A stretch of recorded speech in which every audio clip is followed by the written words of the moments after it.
अवघ्या महाराष्ट्राचं लक्ष ज्या युतीकडे लागलं होतं ती म्हणजे ठाकरे बंधूंची युती। आगामी महापालिका निवडणुकांआधी अखेर ठाकरे बंधूंची युती होणार असल्याची माहिती समोर येते।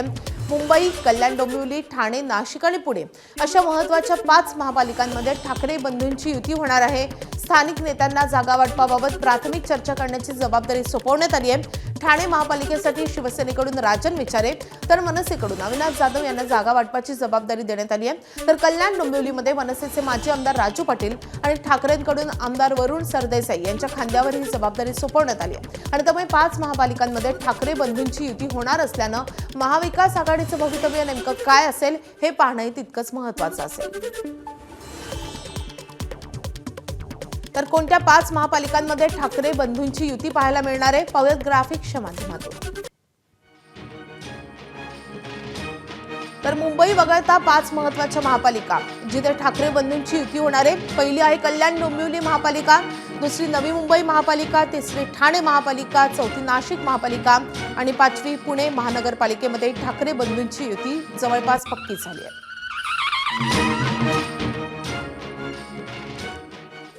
तर स्थानिक स्वराज्य संस्थांच्या निवडणुकांच्या प्रचारासाठी मुख्यमंत्री, दोन्ही उपमुख्यमंत्र्यांसह सर्व आमदार आणि खासदार मैदानामध्ये उतरलेत। यावरून बोलताना उद्धव ठाकरेंनी सत्ताधाऱ्यांवर निशाणा साधलाय। स्थानिक पातळीवरील निवडणुकांमध्ये मोठ्या प्रमाणावर पैशांचा पाऊस पाडला जात असल्याचा हल्लाबोल उद्धव ठाकरे यांनी केलाय। सत्ताधारी शेतकऱ्यांशी चर्चा करत नाहीत तर पैशांच्या बॅगा वाटत असल्याचा आरोप त्यांनी केलाय। एकूण राज्यामध्ये आपण बघाल तर निवडणुकांचं वातावरण आहे आणि या प्रचाराच्या दरम्यान कधीही नव्हता तेवढ्या ह्या निवडणुकांमध्ये, या खरं स्थानिक पातळीवरच्या निवडणुका आहेत, या निवडणुकांमध्ये पैशाचा धूर निघताना दिसतोय। पैशाचा वाटप किंवा पैशाचा पाऊस किंवा अतिवृष्टी ही भयानक पद्धतीने महाराष्ट्रामध्ये सुरू आहे आणि एक प्रकारचा सत्तेचा माज, सत्तेचा दर्प या सर्व राज्यकर्त्यांच्या वक्तव्यातून आणि त्यांच्या वागणुकीतून महाराष्ट्र पाहतो आहे। महायुतीमध्ये 2 डिसेंबर नंतर भूकंप येणार अशी चर्चा आता आणखी जोर धरू लागली आहे। भाजपचे प्रदेशाध्यक्ष रवींद्र चव्हाणांनी केलेल्या वक्तव्यानंतर ही युती विचारधारा एक असल्यामुळे झाली असून ती कायम राहणार असल्याचं एकनाथ शिंदेंनी स्पष्ट केलंय। मात्र त्यावरही रवींद्र चव्हाणांनी सूचक वक्तव्य केलंय। 2 तारखेपर्यंत थांबा, सगळं स्पष्ट होईल। या रवींद्र चव्हाणांच्या वक्तव्यावरून युतीमधला वाद अधिक तीव्र झाल्याचं स्पष्ट होत आहे आणि त्यामुळे 2 तारखेनंतर महायुती टिकणार की तुटणार याची चर्चा सध्या सुरू आहे। 2 तारखेपर्यंत मला युती टिकवायची आहे, मी नंतर उत्तर देईन। खरं का? पण निलेश राणे जे म्हणतात ते खरं आहे का? खोटं आहे। 2 तारखेपर्यंत मला युती टिकवायची आहे, मी नंतर उत्तर देईन। खरं का? पण निलेश राणे जे म्हणतात ते खरं आहे का? खोटं आहे। ही युती बाळासाहेबांनी, अटल बिहारी वाजपेयी, आडवाणी साहेबांनी विचारधारेवर युती झाली आणि आता आदरणीय देशाचे प्रधानमंत्री नरेंद्र मोदीजींच्या नेतृत्वाखाली हे इंडियाचं सरकार सुरू आहे। त्यामुळे ही आमची युती फार पूर्वीपासून एक विचारधारेवर युती झाली आणि ही युती कायम राहणार। नाही आज नाही, ते 2 तारखेला सांगायचं सर पण काय नेमकं सर? ह्याला घे ना सर, काय अर्थ समजावं त्याला। सर नेमकं काय?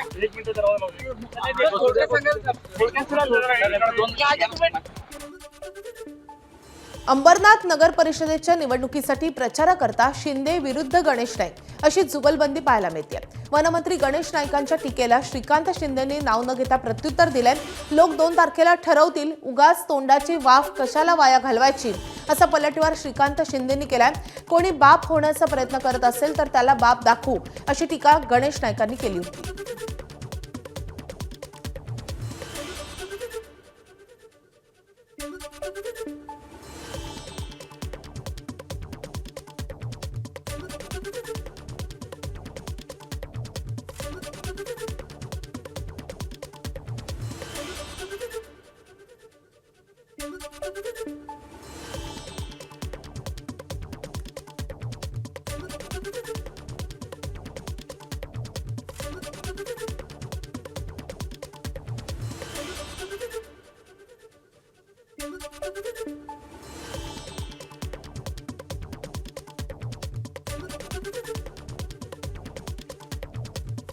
तर कल्याण डोंबिवलीमध्ये शिवसेना आणि भाजप यांच्यामध्ये मोठा संघर्ष पाहायला मिळतोय.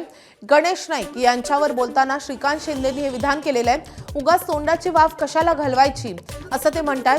त्यामुळे हा वाद या निवडणुकीच्या निमित्तानं, आगामी महापालिका निवडणुकीच्या निमित्तानं आणखीनच पेटणार आहे, यामध्ये काही शंका नाहीये.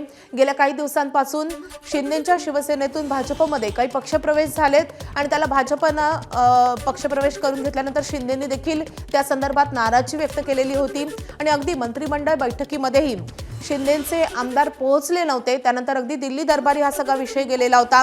शिंदे जाऊन अमित शहांनाही भेटून आले होते. त्यामुळे कल्याण डोंबिवली असेल किंवा ठाणे असेल, या सगळ्या महापालिकांमध्ये आगामी काळामध्ये शिंदे आणि भाजप यांच्यामधला वाद हा आणखीनच टोकाला जाण्याची शक्यता आहे.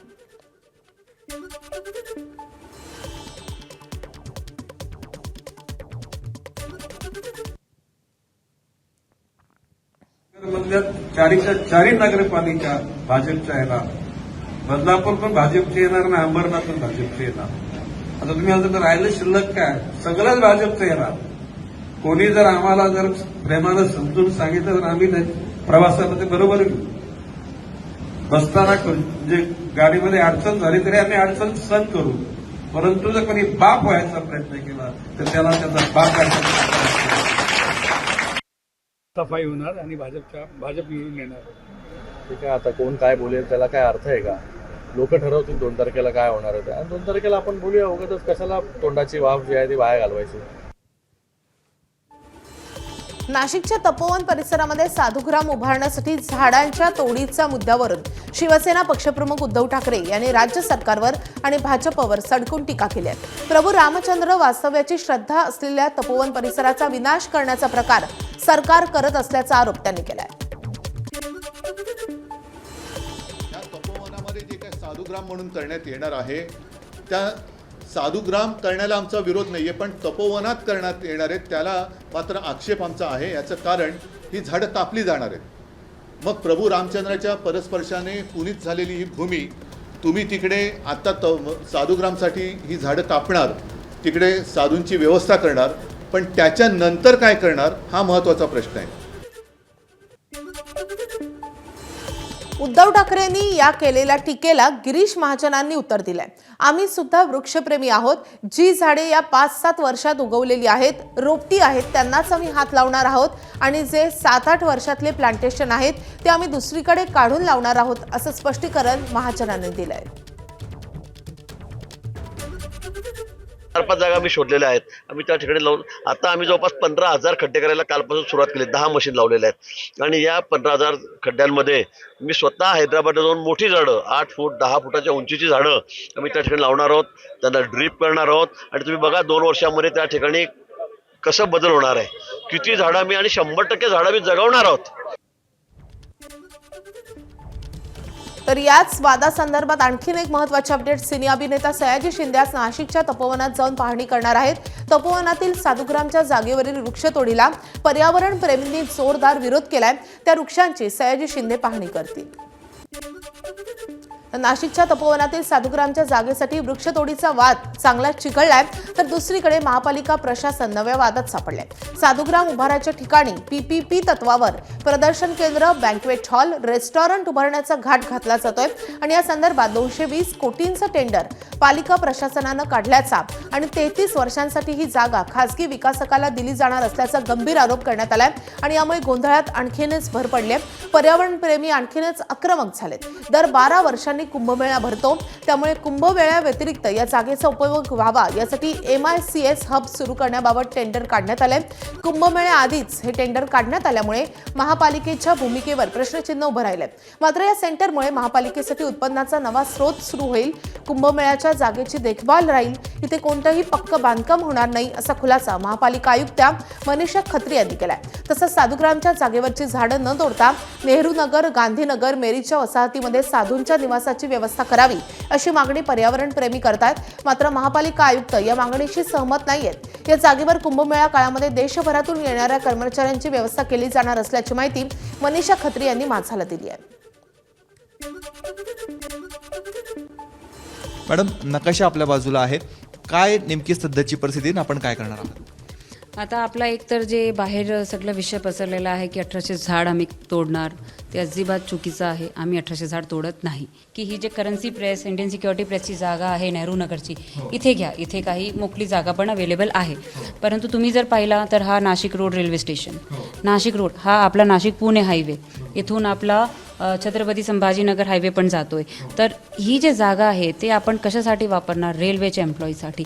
इथला जे पूर्ण नियोजन आहे, पोलीसचे 10 लाखपेक्षा जे जास्त कर्मचारी येणार, आपले सफाईचे कर्मचारी येणार, आपले डॉक्टर्स येणार, आपले पॅरामेडिकल स्टाफ येणार, त्यांच्या सगळ्यासाठी ही जागा वापरतोय. प्लस रेल्वेवरून जे लोक येणार त्यांच्यासाठी होल्डिंग एरिया, त्यांच्यासाठी पार्किंग एरिया, बसेसचे ड्रायव्हरसाठी जागा, ही या ठिकाणी आपण करतोय. एका बाजूला आपण साधू महंतांसाठी जागा करतो असं म्हणतायत, पण दुसऱ्या बाजूला ॲम्युनिटी पार्क म्हणा किंवा एखादा ओपन थिएटर सारखी बँक्वेट हॉल, हे करण्यासाठी त्या जागेचा वापर करतोय. साधारणतः 220 कोटी रुपयांचा टेंडर काढतोय आपण.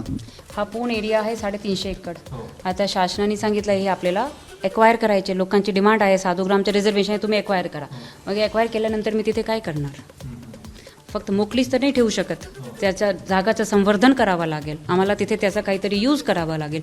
त्याच्याकडून उत्पन्न घ्यावं लागेल महानगरपालिकेसाठी, आणि ते जे उत्पन्न होईल त्याच्यात शहराचाच फायदा होईल. तर ही जे पब्लिक प्रायव्हेट मॉडेलमध्ये आम्ही करतोय, आम्ही फक्त त्यांना इथे कुठेतरी जागा देणार. कॅमेरामन किरण कटारेसह मुकुल कुलकर्णी, ABP माझा, नाशिक. आरक्षणाच्या 50% मर्यादेमुळे नागपूर महानगरपालिकेमध्ये 7 जागा आणि नागपूर जिल्हा परिषदेमध्ये 5 जागा कमी होणार आहेत. नागपूर महानगरपालिकेमध्ये 151 जागा आहेत. 50% आरक्षित म्हणजे 75 जागा आरक्षित होणार, आणि त्यामध्ये ओबीसींसाठी 40, अनुसूचित जातींसाठी 30 आणि अनुसूचित जमातींसाठी 12 आरक्षित जागा होतील. तर नागपूर जिल्हा परिषदेमध्ये 57 जागा आहेत, तर तिथे ओबीसींना 15 जागा मिळतील.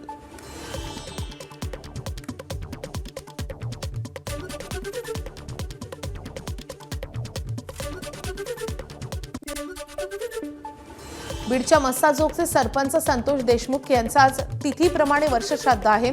वर्षश्राद्धानिमित्त मस्साजोग इथे कीर्तनाचं आयोजन करण्यात आले. मनोज जरांगे, आमदार सुरेश धस, खासदार बजरंग सोनावणे, ठाकरेंच्या शिवसेनेचे नेते अंबादास दानवे यावेळी उपस्थित राहतील. तर आरोपींना कठोर शिक्षा झाली पाहिजे अशी मागणी संतोष देशमुखांचे बंधू धनंजय देशमुख यांनी केली.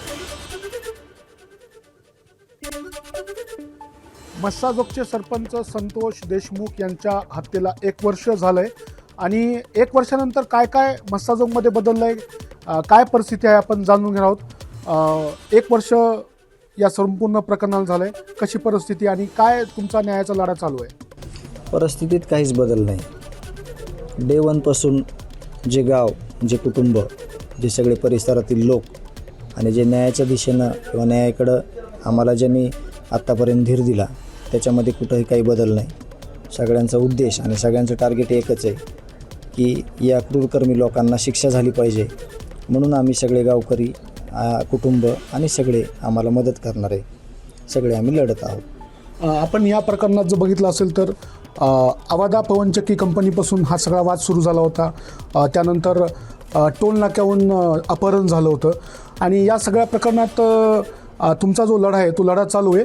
मात्र हा जो लढा चालू आहे या संपूर्ण न्याय प्रकरण म्हणजे न्यायाच्या ह्याच्यावर तुम्हाला समाधान आहे का?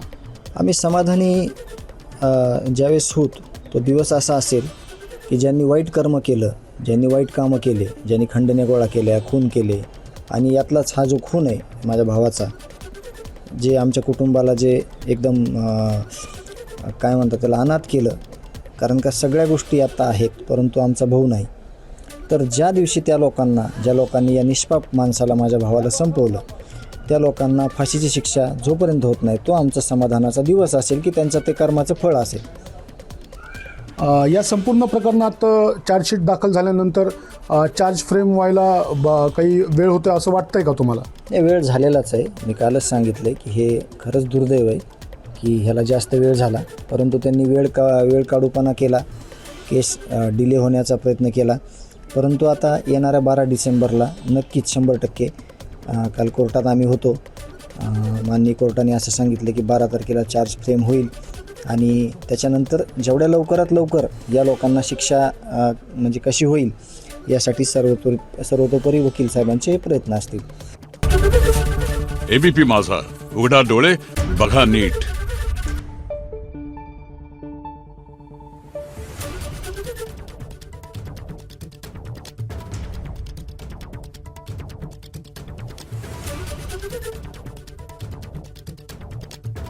आहे.